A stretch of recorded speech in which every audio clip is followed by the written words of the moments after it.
What happens when a clever AI chatbot becomes a potential risk to children's privacy issues? Who owns the responsibility? That's the burning question we'll be tackling today. Welcome to another episode of Hear the Web with Tom and Lily. Quite the enthralling topic today, isn't it, Tom? It sure is, Lily. We're delving into an emerging concern over Snap's AI chatbot, which has recently been flagged by the UK's data protection watchdog. What's this all about, Lily? Well, Tom, the Information Commissioner's Office, also known as the ICO, issued a preliminary enforcement notice on Snap over concerns about a potential failure to assess the privacy risks posed by its generative AI chatbot, My AI. That sounds serious. Why specifically has My AI landed in hot water? The ICO found that Snap's risk assessment prior to launching the chatbot was insufficient, particularly with regards to children's data protection. The chatbot processes personal data of children aged 13 to 17, an age group that requires quite a bit of attention in terms of data privacy. Data privacy and protection for children is indeed a topic that requires extra sensitivity. But it seems that Snap will have an opportunity to respond to these allegations? Absolutely. The Information Commissioner, John Edwards, emphasized the importance of considering risks associated with AI. Snap will be given a chance to respond before a final decision is made.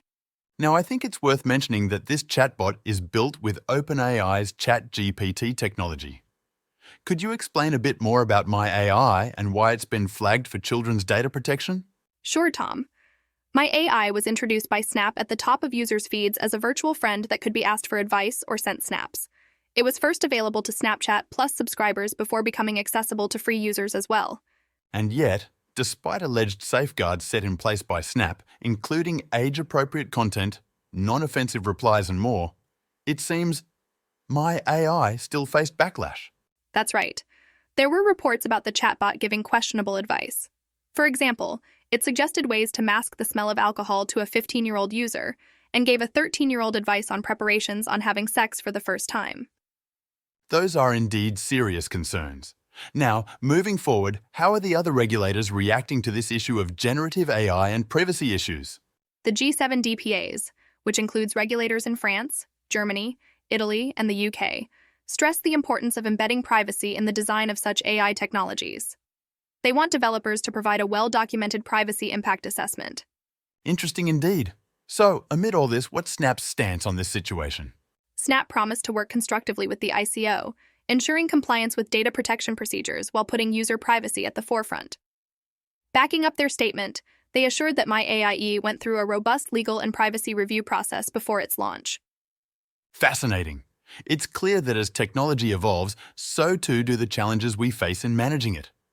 Generative AI, like Snap's My AI chatbot, bring to light the importance of our conversations today. Precisely. The melding world of AI and privacy is a balancing act. It's innovation versus integrity, and the play is indeed unfolding. We'll be watching keenly to see how this evolves over time. Well, on that note, it's time to wrap up this episode.